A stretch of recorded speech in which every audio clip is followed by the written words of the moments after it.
На этой неделе во Владикавказе состоялось одно из главных событий в сфере образования – августовское педагогическое совещание. Традиционно оно проходит во всех регионах страны в преддверии начала учебного года. В нашей республике в мероприятии принял участие временно исполняющий обязанности главы Северной Осетии Сергей Миняйло.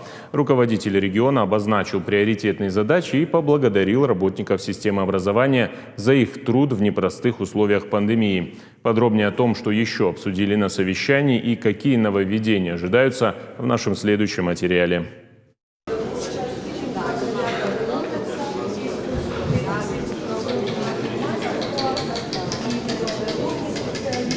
Такой способ приготовления десертов – кулинарный эксперимент Владикавказского торгово-экономического техникума. Эти и другие новшества представили в РИО главы республики Сергею Миняйло. Презентации стали частью августовского совещания педагогических работников Северной Осетии. Их в гимназии «Диалог» разделили на несколько тематических зон. Одна из них знакомит с новыми методиками изучения осетинского языка и предлагает его оживить через сокровищницу идей. Игрушка повторяет один из символов республики – Фатима, держащая солнце. Она направлена на групповую работу учеников. Они готовили ответы на вопросы и приносили их мне. Я их оформляла. Кто-то приносил вот так на бумажке написанный ответ на вопрос. Кто-то вот целый буклет принес.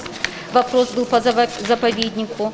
И это все вкладывается вот сюда, в нашу сокровищницу. Выставки перешли в секционные заседания. Они проходили как в офлайн, так и в онлайн форматах. Обсудили организацию горячего питания, профориентационную работу, цифровую дидактику. Рассмотрели также еще один актуальный вопрос – внедрение рабочих программ воспитания в образовательной организации республики. Напомним, о предстоящих изменениях на днях заявил министр просвещения России Сергей Кравцов. Северная Осетия вошла в десятку пилотных регионов, где ведут советников директоров по воспитанию. Пленарную часть ежегодного августовского совещания открыл Сергей Миняйло. Руководитель республики сообщил о создании 16 кадетских классов, которые будут сотрудничать с профильными министерствами. Их откроют уже в новом учебном году. Развитие и модернизация системы образования, как подчеркнул глава региона, одна из приоритетных задач. У республики уже есть договоренность с компанией «Прошкола» о создании новых учебных заведений. Сбер выступает в качестве ключевого финансового партнера. Как отметил Сергей Миняйло, это самые современные школы, которые существуют на сегодняшний день. Да, это возвратные деньги. Да, это государственно-частное партнерство. Но это возвратные деньги через 15 лет. Под нулевые проценты.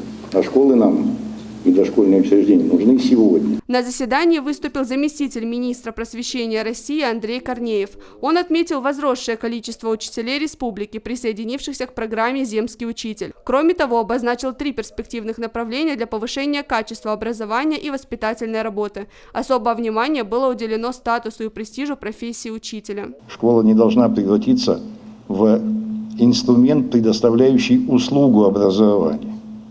Школа должна быть организацией, которая обучает и воспитывает детей.